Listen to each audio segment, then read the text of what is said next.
Okay, so I'm back again, and today I'm reviewing the Jinhao 599. And this pen is, I gotta say, I didn't expect it to write so well. I've written with it for quite a while.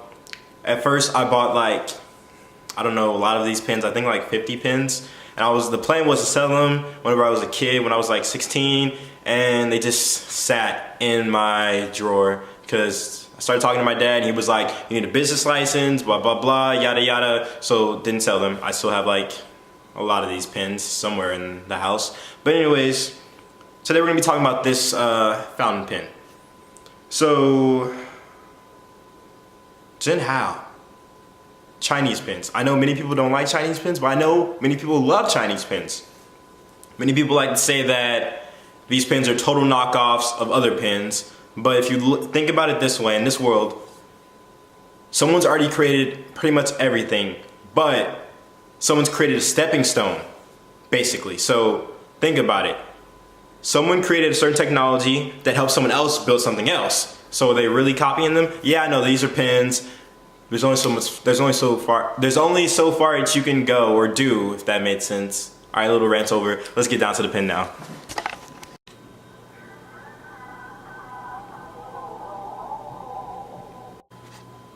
Okay, so today we have the Jinhao 599, as I stated in the intro part of this video. And right here, we're just going to be going over a few cosmetic things about this pen. All right, there we go, that's better. Okay, so what it has on this clip is it has a little chariot, however you say that, like on all the Jinhao pens. And in terms of this clip, it's actually not a bad clip. I was kind of really being biased at first, but with just barely a little bit of force, you can really move this out. So you can really put it on jeans, shirts, if that's what you want, and you're not gonna be afraid that this is just gonna walk off by itself. But pens can't walk off by themselves, so obviously it's not gonna happen. So with this pen, it has a really nice ink, what's the word? Dang, I'm really forgetting all these words. Ink windows, that's what I'm calling it right now, until someone comments below how to properly say that. And on the pen it says Jinhao, like most of their pens. And when you uncap this thing, I will give you guys the dimensions right about now. What can I say about this pen? With the nib that it has on it, it has a number 5 nib, not a number 6 nib like the Platinum 37 6th Century. Doesn't have number 6 size nib, so you can't swap it out like that. It has a number 5 nib though. But many people, whenever they see this pen, they're going to automatically say that's a knockoff of the Lamy Safari or the Lamy Vista, but it's not the case anymore with this style. If you look at this, it doesn't have that same nib that Lamys do, and I don't know where my Vista is right now, so I'd show y'all, but most of y'all know what I'm talking about. But anyway, so number 5 size nib. Once you unscrew this little bad boy, you can see that it comes with a converter style, and on the converter it says Jinhao. Kind of hard to see that. There we go, Jinhao right there. And then if you take the converter out, hopefully I don't spill no ink because I just filled this thing up. Okay, let's be very careful. Okay, and as you can see, the converter works outstandingly well. It's pretty much filled up completely. And then you just stick it back. One thing I've noticed, because I own a lot of these pens, be very careful with this plastic right here on the sides. This plastic can break really easily, as you can see, if you're not being careful. Not like, whoa, if you drop it, it's gonna break, but don't drop it either. So then you just stick it back in.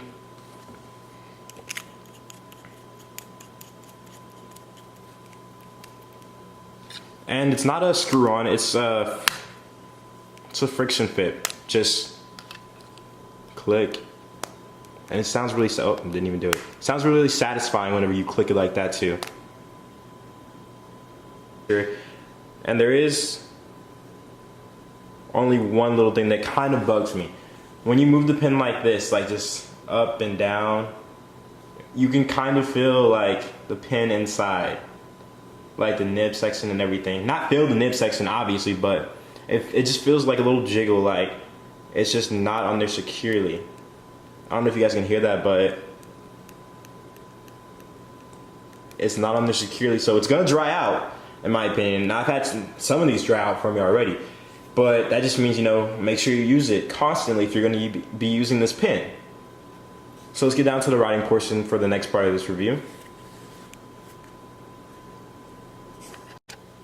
Okay, so now we're to the writing portion of this review, and I guess you guys will see how this writes. Okay, so what quotes did I write?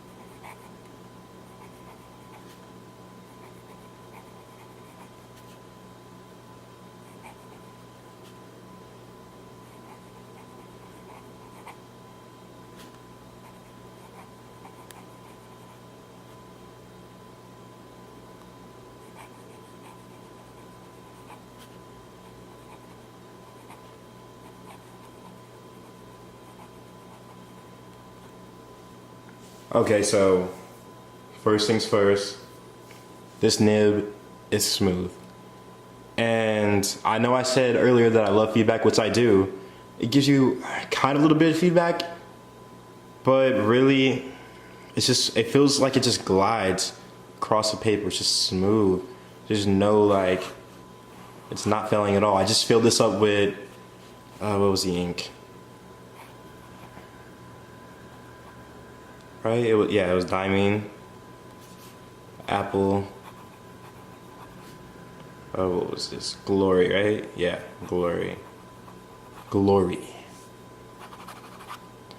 This pen writes perfectly, and when I bought it, it was $3. It still might be $3, but I'm pretty sure it's at $2 now.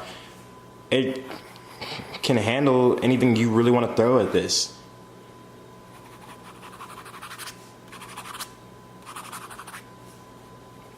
In terms of it being a wet pen, for all you folks there, they're like juicy, juicy, juicy wet pens.